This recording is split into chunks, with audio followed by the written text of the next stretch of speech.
সোনার বাংলাদেশে এমন অবস্থা আছে না নাই? মা বোনেরা মনে রাখবা, আল্লাহ যখন সন্তান দুনিয়াতে পাঠায়, আল্লাহ তাআলা রিজিক দিয়া পাঠায় রিজিক। কিন্তু তুমি যে সন্তান নষ্ট করতেছো, ও মা, 1 মাসের সন্তান গর্ভে চলে আসছে, 2 মাস 3 মাসের সন্তান গর্ভে চলে আসছে, ডাক্তার অ্যাবর্শনের মাধ্যমে তোমরা তোমাদের পেটের বাচ্চাটারে তোমরা নষ্ট করে ফেলো। মাগো, তোমার যে সন্তানটা দুনিয়াতে জন্ম নিছে, তোমারে যদি কেউ বলে এই বাচ্চাটারে টোড়াটা সিপ দিয়া দিরা মাইরা ফেলতা, তুমি পারবা না, তো কেমনে গো পেটের বাচ্চাটারে নষ্ট করে ফেলো? বুঝি না। আমার নবী ডাক দিয়া কই, উম্মত শুইনা লও, দুনিয়াতে কোনো আদম যদি সন্তান জন্ম না দেয়, মানে খাওয়ানোর ভয়ে সন্তান জন্ম না দেয়, তাহলে ওই ব্যক্তির দিকে আমি রহমতের নবী হাসরের ময়দানে তাকায়ও দেখব না। এজন্য বাবা, খাওয়ানোর ভয়ে সন্তান জন্ম দেওয়া বন্ধ করো না। দেখবা আমার আল্লাহ তাআলা তোমাদেরকে উত্তম রিজিকের ব্যবস্থা করে দিবে। ও মা, নিজের বডি ফিটনেস ঠিক রাখার জন্য তুমি তোমার সন্তান গর্ভপাত করা বন্ধ করে রাখো। অনেক মহিলারা আছে, একটা সন্তান নিয়েছে কিন্তু পরবর্তীতে আরেকটা সন্তান নিবে, একটু দেরি করে নেওয়ার জন্য বিভিন্ন প্রক্রিয়ার ঔষধ সেবন করে। মাগো, পরবর্তীতে তোমার আর একটা বাচ্চা কনসেপ্ট করতে তোমার বড় কষ্ট হয়ে যায়, কারণ তুমি ঔষধ সেবন করে তুমি তোমার বাচ্চা বহন করার তোমার নারীটার যায়। এই জন্য তোমাদের কাছে করো জোরে আবদার করি, তোমরা কেউ সন্তানকে খাওয়ানোর ভয় মাইরা ফেলো না, সন্তান জন্ম দিতে ভয় পাও না। সন্তান আল্লাহ দিবে, রিজিকও আল্লাহ দিবে, কারণ আল্লাহ বলে ওয়াল্লাহু খায়রুর রাযিকিন। জবান খুলে জোরে জোরে পড়েন সুবহানাল্লাহ। আল্লাহ উত্তম রিজিক দাতা, এজন্য খাবারের ভয়ে সন্তান জন্ম দেওয়া বন্ধ হওয়া যাবে না। নবীজির দাদা হযরত আব্দুল মুত্তালিব বলে, এক এক করে আমি সন্তান জন্ম দিলাম 10টা, কিন্তু আমার নবীজির আব্বাজান হলো ওই নবীর চাচাদের মাঝে 10 নাম্বার। আমার আল্লাহ তাআলা এমন কবুল করছে। হযরত আব্দুল মুত্তালিব বলে, আমার আব্বাজান আমারে বড় মোহাব্বত করতেন, এক এক করে আমার 9 জন ভাই ইন্তেকাল করলো, আমার আব্বাজান আমারে মোহাব্বত আদর যত্ন করছে। এটা লম্বা একটা ঘটনা, আমি সেদিকে গেলাম না রে বাবা। হযরতে আব্দুল্লাহ বলে, আমি যখন আমার আব্বাজানের কাছে আসলাম, আমার আব্বাজান আমারে প্রত্যেকদিন মক্কা নগরী তাইকা, মক্কা নগরীর একটা জায়গা আছে যে জায়গার নাম গাজা, ওই গাজা এরিয়া থেকে বাস ছাড়ে আয়েশা মসজিদে যাওয়ার জন্য। যারা উমরা করে ওই আয়েশা মসজিদে এখান থেকে রওনা করে বাসে 5 টাকা লাগে, নিয়েও যায় আবার নিয়েও আসে ওই বাসে কইরা। ওই গাজা এরিয়াতে যাইতেন, নবীর আব্বা ডাক দিয়া কয়, ও জগৎবাসী, আমি যখন মদিনা মক্কার রাস্তা দিয়ে হাঁটতাম, মক্কার সুন্দরী সুন্দরী মহিলারা আমি খাজা আব্দুল্লাহ চেহারার দিকে তাকায় থাকতো, বুঝতে পারতাম না তারা কেন আমার দিকে তাকায় থাকতো। এমন ধনাঢ্য পরিবার, ধনী পরিবারের মাইয়ারা আমি খাজা আব্দুল্লাহর কাছে এসে ডাক দিয়া বলতো, ওগো আব্দুল্লাহ, তোমার চেহারা বড় সুন্দর, তোমার চেহারা বড় নুরানি, তোমার সঙ্গে আমার বিবাহ হইলে বড় ভালো হইতো। খাজা আব্দুল্লাহ বলে, একদিন 2 দিন কইরা বারবার যখন তারা আমার কাছে আসে, আমি আবার আমার আব্বাজান আব্দুল মুত্তালিবের কাছে গেলাম। আমি যা দেখলাম আমার আব্বা আব্দুল মুত্তালিব কাবা ঘরের হাতিমে কাবার সাথে হেলান দিয়ে, কাবা ঘরের সাথে হেলান দিয়া ঘুমায়। আমি যা ডাক দিয়া বললাম, ও আব্বাজান, আপনার কাছে আমার একটা আবদার গো, মক্কার ধনাঢ্য পরিবারের মাইয়ারা আমি আব্দুল্লাহরে বড় ডিস্টার্ব করে, তারা আমার কাছে বিবাহ বন্ধনে আবদ্ধ হইতে চায়। আব্দুল মুত্তালিব বলে, যাও, আমি তোমার এই বিষয়টা দেখতেছি। আব্দুল মুত্তালিব বলে, সন্তান প্রাপ্তবয়স্ক হয়ে গেছে, সন্তানের বিবাহের জন্য এখন প্রচেষ্টা করা লাগবে।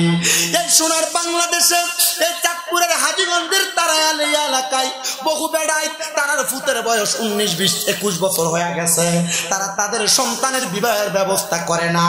এ যুবক ভাই, এ মুরব্বী বাবা, তোমার সন্তানকে যে তুমি বিয়া দিতেছ না, তোমার সন্তানরে যে তুমি বিয়া করাইতেছ না, তুমি চিন্তা করতেছ ওলা এখনো আমার পকেট থেকে 10-20 টাকা নিয়ে চলে, ওলারে বিয়া করাইলে খাওয়াইব কি?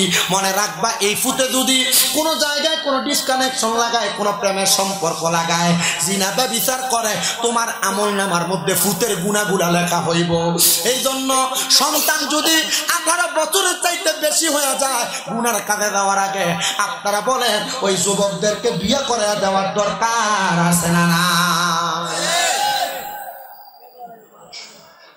আরে ভাই তোমার দিকেই করতেছি, অন ভাত খাওয়াই তো অত হেতের বিয়ে করার না, অন হেতে আরেকজনের বাড়ির মাইয়ারা দিয়ে ফিরিবে। কথা কন না, মনে রাখবেন এই সন্তান বিয়ে করার আগ পর্যন্ত যত মহিলা যত মেয়েদের সাথে অবৈধ সম্পর্ক করবে তার আমলনামায় যে গুনাহ হবে সব গুনাহ তার বাপ-মার আমলনামার ভিতরে লেখা হবে। বাপরে যদি কয় ফুতেরা বিয়ে করার না কাকো নিজের হয়ে দাঁড়াক, তবে বেটার হয় গাড়ি। আপনার কি কষ্ট হইতেছে? যদি প্রশ্ন করা হয় আপনার ছেলের বয়স 21 থেকে 25, 26, 27, 28, 30 হয়ে গেছে, বিয়ে করার না কাকো এখনো তো নিজের পায়ে দাঁড়াইছে না, এ বাপ যুবকদের প্রতি রহম করো, এদেরকে দয়া করো। তুমি এই ফোলারে বিয়ে করাইবা কেমনে? কারণ বেকার ফোলার কাছে মানছে মাইয়াও বিয়ে দিত চায় না। আরে দিব কেমনে? তুমি ফোলার লাগে মাইয়া চাইতে দাও তোমার থেকে 10 গুণ বড় লোকের বাড়িতে, তখন তারা যাচাই করে ফোলা কি করে। বাবা মনে রাখবারে তোমার সন্তানকে বিবাহ করার জন্য চেষ্টা করবা তোমার সমান সমান পরিবারের সাথে বিবাহ করানোর জন্য। আর যদি না পারো এর চাইতে একটু নিম্নবিত্ত করাইও। আর যদি পয়সাওয়ালার মাইয়া বিয়ে করাও আর যৌতুক 3 লাখ 4 লাখ, তখন এই মাইয়া বাড়িতে আইয়া তুমি শ্বশুরের খেদমত করবো, দূরের কথা দুইটাই করে ব্যবহার করবো। আপনারা বলে সোনার বাংলাদেশে এমন অবস্থা আছে না না?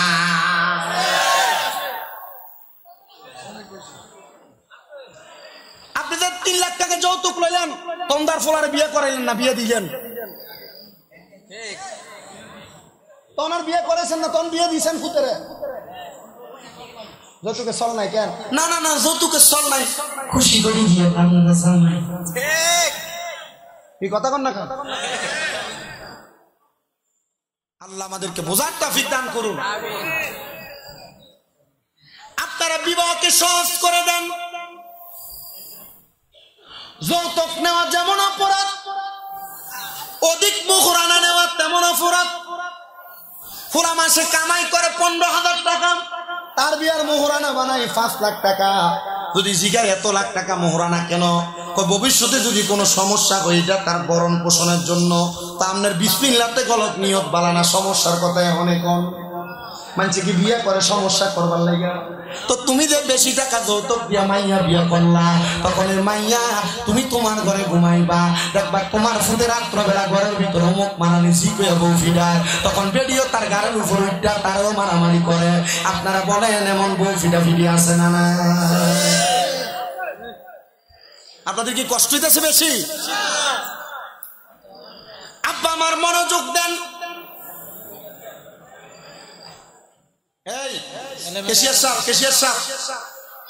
আপনি বিরিয়ানি ডেকের কাছের থেকে দরকারি মানুষ ছাড়া সব দিকে খাবেন।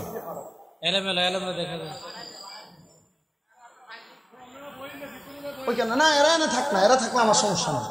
আমার সমস্যা হইতেছে ওই যে বিরিয়ানির ওইখান থেকে যে কোকা আসতেছে, এটা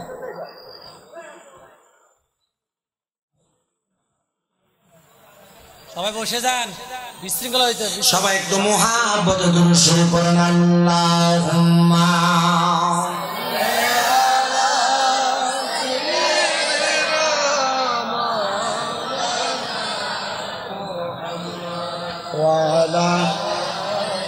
পয়সার কতলা বাজে? 1টা 2টা 3টা 4টা 5টা 6টা 7টা 8টা 9টা 10টা 11টা 12টা দিবানিসি কান্দরে মন গুনাহ মাফের লাগিয়া, মাফ করিয়া দিবেন তিনি যিনি রহমতের ওই খাজিনা। আল্লাহুম্মা সাল্লি আলা মুহাব্বতে মুহাব্বতে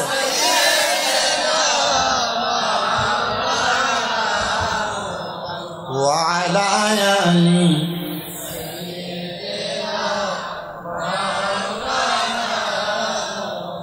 আমার যুবক ভাইরা, আমার মুরব্বী বাবারা, নবীজিরা দাদা যান চিন্তা করেন আমার সন্তান প্রাপ্তবয়স্ক হয়ে গেছে, বিবাহ দেওয়া লাগবে।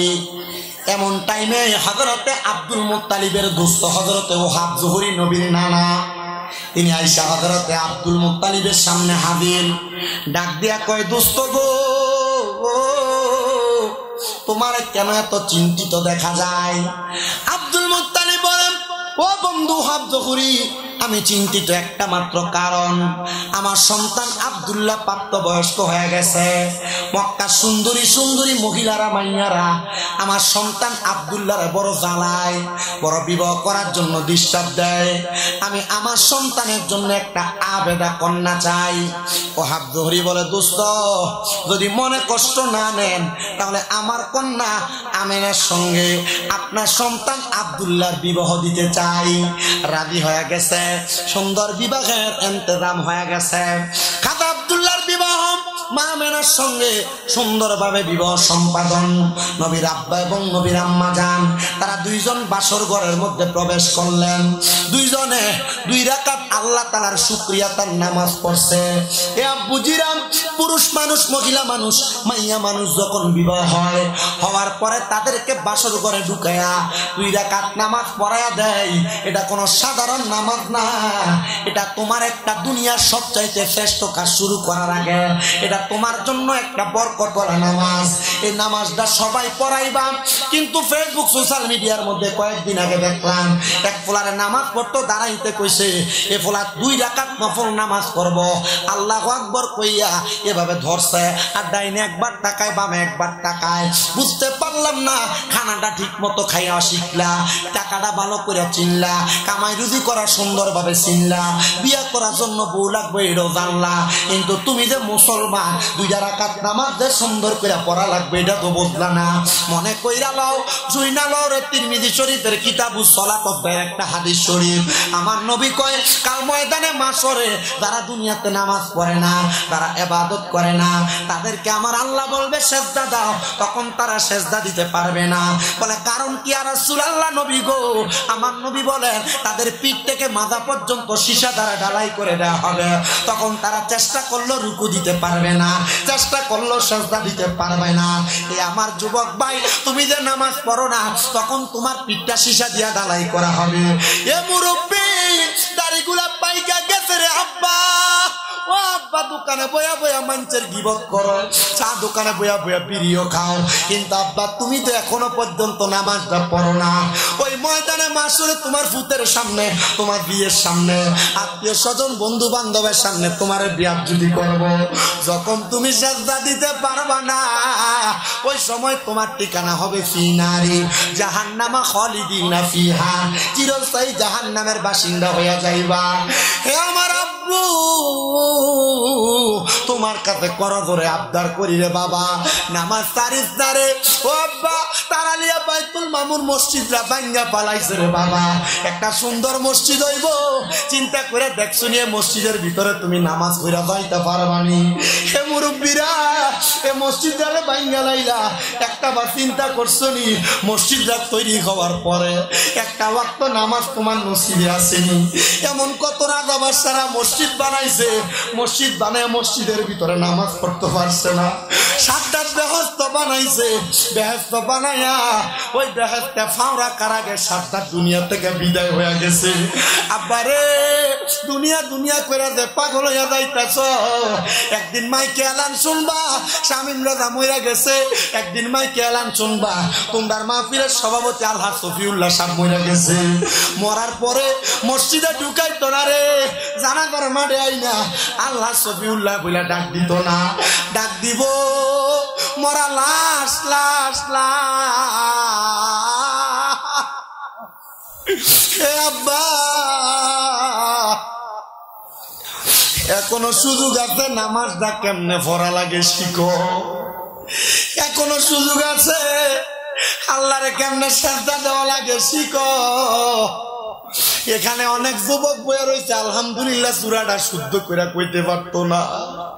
এখানে অনেক মুরব্বীরা বইয়া রয়েছে, সূরা ফাতিহাটা একটু সই করে বলতে পারতো না।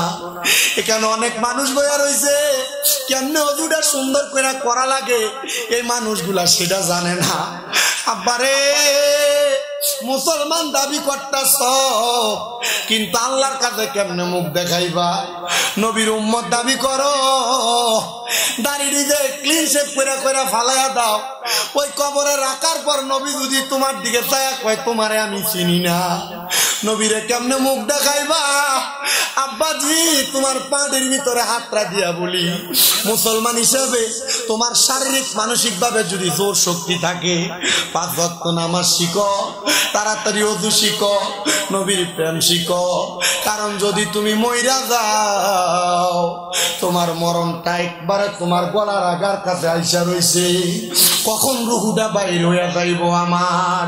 মরণের কত দিন বাকি আমি জানিলাম না গো আল্লাহ, মরণের কত দিন বাকি আমার, মরণের কত দিন বাকি আমি জানিলাম না গো আল্লাহ, মরণের কত দিন বাকি। আর আজরাইল আসিয়া যখন হস্তে দিবে দড়ি, তখন আমার মন পাখি করবে লুকা চুরি, আমি জানিলাম না গো আল্লাহ, মরণের কত দিন বাকি আমার, মরণের কত দিন বাকি আমি জানিলাম না গো আল্লাহ, কত দিন বাকি। আর হায়াত হইল হাতে বাইরে, মত হইল পায়ে, কোন জায়গায় কার মরণ লেখা সেই জায়গায় সে মরে, আমি জানিলাম না গো আল্লাহ, মরণের বাকি কত দিন বাকি আমার, মরণের কত দিন বাকি আমি জানিলাম না গো মরণের কত দিন বাকি। আব্বা অনেকে বোবার মতো বসে দিচ্ছেন, আপনি মনে হয় হাদিস শরীফ জানেন না। আমার নবী বলে, আমার কোন উম্মত যদি দৈনিক প্রতিদিন 20 বার মরার কথা স্মরণ করে, আর ওই দিন যদি সে মারা যায়, তাহলে তার আমল নামার ভিতরে আল্লাহ শহীদের মর্তবা লিখে। আল্লাহু আকবার। এই গজলের ভিতরে 20 বারের উপরে মরার কথা আছে, একটু মুহাব্বতে পড়েন। আমার মরণের কত দিন বাকি আমি জানিলাম না গো আল্লাহ, মরণের কত দিন, আর 30 পারা কোরআন বাইরে মুখে রাইখো তো, যেদিন তুমি মইরা যাইবা হইবে তোমার লয়, আমি জানিলাম না গো আল্লাহ, মরণের কত দিন বাকি আমার, মরণের কত দিন বাকি আমি জানিলাম না গো আল্লাহ, মরণের কত দিন। হে আমার বাবা, এই জন্য তোমাদের কাছে বলি, কেমনে রুকু দেওয়া লাগে, কেমনে সেজদা দেওয়া লাগে, এখান থেকে সরা বাবা, এক্ষণ গলাটা ভেঙে দেবো আমার। ওই ইঞ্জিনিয়ার দাও দিন যে রাইছি চুপ করে মনে হয়েছে। বিদেশ ছিল গতবার, আমার হুজুর আমরা ইউটিউবে দেখছি, এবছর মাহফিলটা মাশাআল্লাহ সুন্দর করে দিয়েছে। গতবার স্টেজ একটা বানাইছে, ফ্রি প্যান্ডেল, স্টেজের ভিতরে 2 জন বইতে পারে না। মার হাবা এবার কি সুন্দর লাগে দেখছেন, মনে হয় যে একটা বিয়ের স্টেজ সদাইছে। অনুমতি থাকলে আরেকটা করে নিলাম বলে। আল্লাহ কবুল করন, জোরে কোন আমিন। এ বাবা, সাজদাটা কেমনে দেওয়া লাগবে একটু শিখা দরকার আছে না নাই? সবই কয় না, মোহর ভিতরে কি দিয়ে রাখছে, দূরে বলেন, সাজদা দেওয়া শিখার দরকার আছে না নাই? রুকু দেওয়া শিখার দরকার আছে না নাই? সালাম কেমনে দেয় ফিরাই দেও শিখার দরকার আছে না নাই? ওযু কেমনে করে শিখার দরকার আছে না নাই? তাহলে বাসর ঘরে ঢুকলে যুবক ফোলাফান্ডা জবাব দাও, বাসর ঘরে ঢুকলে 2 রাকাত নফল নামাজ আছে না না? কয় রাকাত?